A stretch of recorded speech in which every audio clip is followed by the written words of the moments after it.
Let's take a look at the top challenges we and refugees face in order to overcome them and communicate better and build more empathy.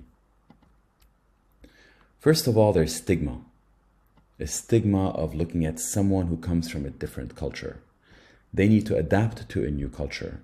They do not have a professional network in this new country. They have certifications and experiences that are oftentimes not recognized. There's a gap in employment there. And there are compliance restrictions that we're not always sure of, whether they can and can't work. And sometimes this could cause us to take a step back. Let's dive into each one of them.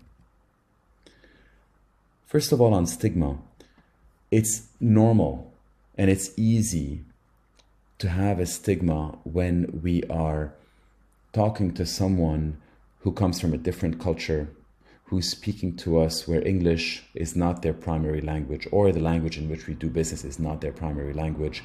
And therefore, it's easy to come and think that they're lesser than, that they can't do these things that are required in a job, and therefore prioritize someone else in that country who speaks English better and looks a bit more like us.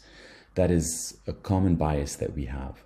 So one thing you want to do here is to challenge your preconceptions. Do not see them as a victim. Listen to their stories, because most refugees never wanted to be a refugee. They've had to completely uproot their lives, and therefore they are in a whole new country that they never asked for. Oftentimes we travel to great lengths to go to another country in order to learn their culture. Yet now we have that opportunity where someone from a different culture that we would have loved to travel to their exotic land is here and can bring their full self to our country. And so taking that as a gain of a way to learn a new culture is a much better approach to overcome the stigma. Then you've got to adapt to a new culture. They have to adapt to a new culture, and so do we. Some refugees will find it difficult navigating into a new society. It may be because they're experiencing culture shock, and because English is not their first language. And a way to overcome that is to be aware of cultural differences and be patient with them.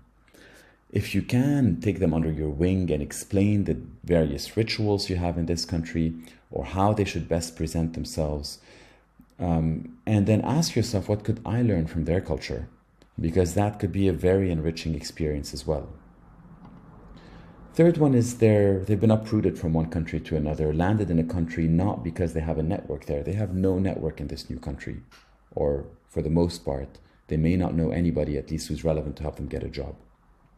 And so this is the most valuable thing you could do, and this is exactly how Ali was able to land a job and be a productive member of society, and he's still at that job 3 years later. It's to connect them with people you know.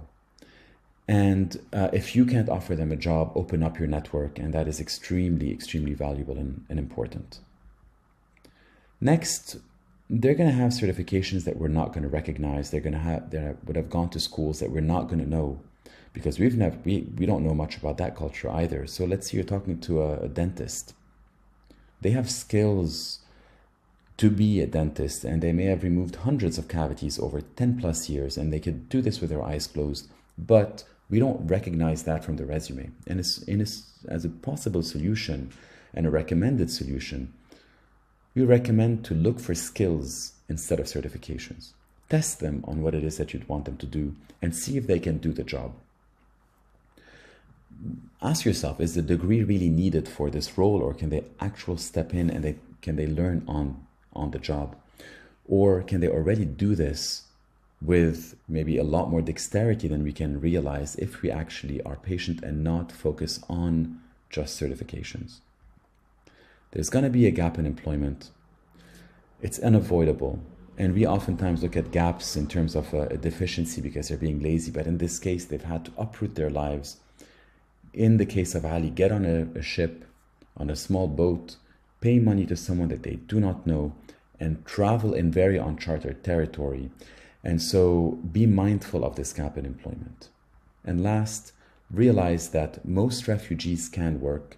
Always consult with an immigration lawyer. They're not expensive, they're very cheap, and they'll help.